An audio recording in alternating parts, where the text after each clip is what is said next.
அனைவருக்கும் வணக்கம். ஜோதிடர் சுபாஷ் ராயப்பன் பேசுகிறேன்.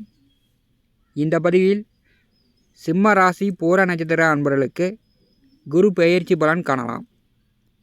நடப்பு பராபவ வருடம் வைகாசி மாதம் 18ஆம் நாள் 1/6/2026 திங்கட்கிழமை இரவு 1:50 அளவில் குருபகவான் மிதுன ராசி புனர்பூச நட்சத்திரம் 3ஆம் பாதத்திலிருந்து கடகராசி புனர்பூச நட்சத்திரம் 4ஆம் பாதத்திற்கு பெயர்ச்சி ஆகிறார்.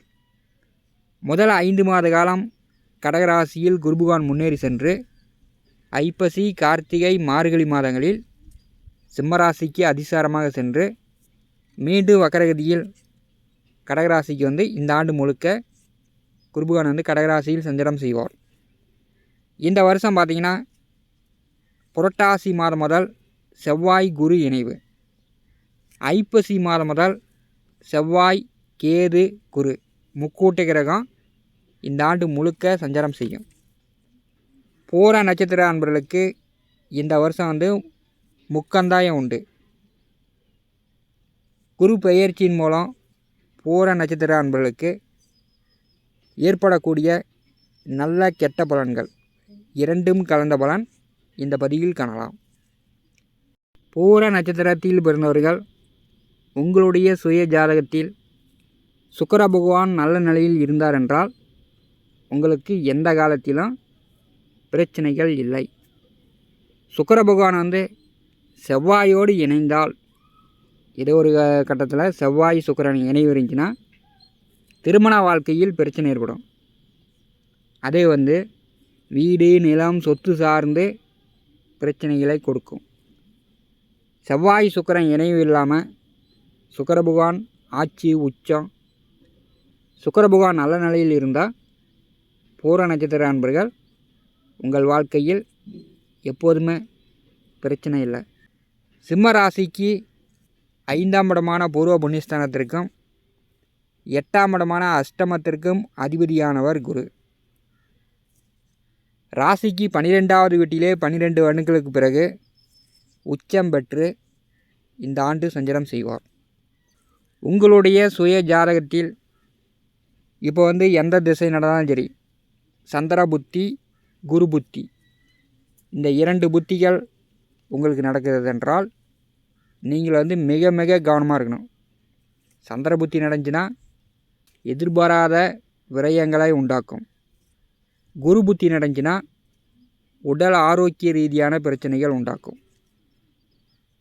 பூர நட்சத்திர அன்பர்களுக்கு 12வது வீட்டிலே குருபகவான் வரும்போது முதல் 5 மாத காலம் வண்டி வாகன போக்குவரத்தில் நெடுஞ்சாலையில் நீங்கள் கவனமாக இருக்கணும். சிறு சிறு விபத்து ஏற்பட வாய்ப்பு உண்டு. பக்கமாக இந்த வருஷத்தில் குழந்தை பெறக்கூடிய தம்பதியர்கள் குழந்தை பிறந்த பிறகு வரதட்சணை இல்லாமல் பார்த்துக்கணும். இதை வாங்கிட்டு வா, அதை வாங்கிட்டோன்னு மனைவியை கொடுமைப்படுத்தக்கூடிய சூழ்நிலை ஏற்படும். சிம்ம ராசிக்கு 12வது வீட்டிலே குருபகவான் அமர்ந்து முதல் 5 மாத காலம் உங்கள் குழந்தைகளை நீர்நிலைகளுக்கு செல்லாமல் பார்த்துக்கணும். ஏரி, குளம், குட்டை, கிணறு, ஆறு, நதி, கடல் இப்படி நீர்நிலைகளுக்கு செல்லாமல் பார்த்துக்கணும். சிலர் பூர்வீக சொத்துக்களை பாகுபிரிவினை செய்து தனி குடித்தனம் போகக்கூடிய சூழ்நிலையும் ஏற்படும். 12வது வீட்டிலே குருபகவான் உச்சம் பெற்று சஞ்சாரம் செய்யும்போது எந்த காரியத்தை ஆரம்பித்தாலும் பூர நட்சத்திர அன்பர்களுக்கு தாமதமாகத்தான் நடக்கும். உடனே அதில் பலன் எதிர்பார்க்க முடியாது. சிம்ம ராசிக்கு 5ஆம் அதிபதி உச்சம் பெற்று சஞ்சாரம் செய்யும்போது உங்களுடைய குணம் மாறும். பணம் தேவையில்லாத செலவுகள் உங்கள் சுக தேவைக்காக தாராளமாக செலவு பண்ணுவீங்க. இதனால் என்ன ஆகும் அப்படின்னா குடும்ப பெண்களுக்கு தான் அதிக கஷ்டங்களை ஏற்படுத்தும். குறிப்பாக உங்கள் மனைவிகளுக்கு அதிக தொந்தரவுகளை இந்த காலகட்டத்தில் உண்டாக்கும். சிம்ம ராசிக்கு 12வது வீட்டிலே குருபகவான் வரும்போது நல்ல காரியம் என்ன அப்படின்னா பழைய வீட்டை புதுப்பிக்கலாம், புதிதாக வீடு கட்டலாம். அதே மாதிரி பொது சேவை, பொது மக்களுக்காக பொது இடத்துல வந்து கோயில் கட்டலாம். பொது காரியங்களுக்காக பொதுமக்களிடம் வசூல் பண்ணி கோயில் கட்டலாம். கும்பாபிஷேகம் செய்யலாம். கோவில் திருவிழா நடத்தலாம். 12வது வீட்டிலே குரு பகவான் உச்சம் பெற்று சஞ்சாரம் செய்யும்போது பாத யாத்திரை, கிரிவலம், காசி, ராமேஸ்வரம், நீங்கள் இதுவரை போகாத கோயிலுக்கு சென்று வரலாம். அதாவது நீண்ட தூர யாத்திரை போயிட்டு வர்றதுக்கான வாய்ப்புகள் இந்த வருஷம் உண்டு. சிம்ம ராசிக்கு பார்த்திங்கன்னா அஷ்டமச்சனி நடந்து கொண்டிருக்கிறது. 12வது வீட்டிலே குரு உச்சம் பெற்று செல்லும்போது மூட்டு வலி, பாத வலி, காலில் வந்து வலி வேதனைகளும் உண்டாக்கும். பெண்களுக்கு கர்ப்பப்பை சார்ந்த பிரச்சனைகளும் வரும். இந்த காலகட்டத்தில் யாரிடமும் பணம் காசு கடனாக கொடுக்காதீங்க.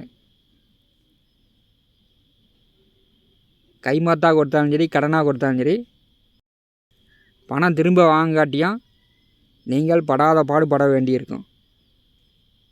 சிம்ம ராசிக்கு 12வது வீட்டிலே குரு பகவான் வரும்போது சிலர் வந்து அதிக கடன் வாங்கி கடனை அடைக்க முடியாமல் பூரிய சொத்துக்களை விற்க வேண்டிய சூழ்நிலை கூட ஒரு சிலருக்கு வரும். சிம்மராசி அன்பர்கள் வீடு விற்கிறாங்க, காடு விற்கிறாங்க அப்படின்னால தவறான வழியில் பணத்தை செலவு பண்ணுவது தான்.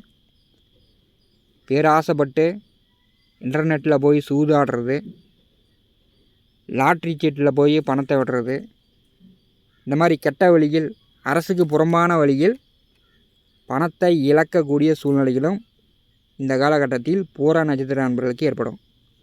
அதனால் வந்து அதிர்ஷ்டங்களை நம்புறது இதெல்லாம் வந்து தவிர்த்து விடுங்க.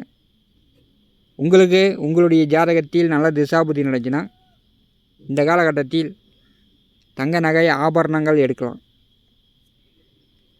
2 பவுனு, 3 பவுனு, 5 பவுனு, 10 பவுனு தங்கம் வாங்கலாம். சாதகமில்லாத திசாபுத்தி நடந்துச்சுன்னா வெளியூரில் போய் தங்கி வேலை பார்க்குற மாதிரி, வெளிநாடு போய் வேலை பார்க்குற மாதிரியான சூழ்நிலை ஏற்படும். பூர்வீகத்தை விட்டு, இருப்பிடத்தை விட்டு மாற வேண்டிய சூழ்நிலை பூர நட்சத்திர அன்பர்களுக்கு இந்த காலகட்டம் உண்டாக்கும். கடகராசியில் குரு பகவான் அமர்ந்து தன்னுடைய 9ஆம் பார்வையால் சிம்மராசிக்கு 8வது வீட்டை வருகிறார். அங்கே வந்து சனி பகவான் அமர்ந்திருக்கிறார். 5ஆம் வீட்டு அதிபதி 7ஆம் வீட்டு அதிபதியை பார்வை செய்யும்போது இந்த காலகட்டத்தில் கணவருக்கு தெரியாமல் மனைவி மறைப்பது, மனைவிக்கு தெரியாமல் கணவர் வந்து ரகசியமாக சில தொடர்புகள், தெரியாமல் வந்து பணங்காசு செலவு பண்ணுறது, இதெல்லாம் வந்து தவிர்த்து விடுங்க. ஏன்னா கெட்ட வழியில்தான் இந்த காலகட்டத்தில் உங்களுடைய பணங்காசு விரயமாகும்.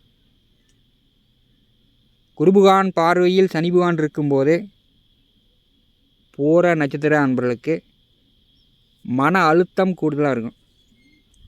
புராண சாஸ்திர கதைகளை இந்த காலகட்டத்தில் விரும்பி படிப்பீங்க. ராமாயணம், மகாபாரதம், இப்படி வந்து புராண சாஸ்திர கதைகளை தேடி பிடிச்சி படிக்கக்கூடிய சூழ்நிலையும் உண்டு.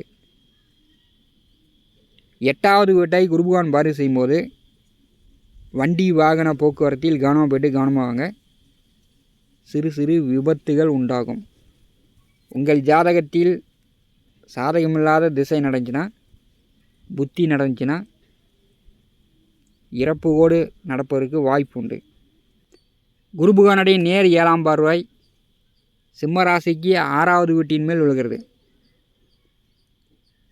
தேவையில்லாத செலவுகள் கூடுதலாக செய்து குடும்பத்துக்கு தெரியாமல் கடன் வாங்கி செலவு பண்ணிவிட்டு பூரிய சொத்துக்களை விற்க வேண்டிய சூழ்நிலைகள் பூர நட்சத்திர அன்பர்களுக்கு வரும்.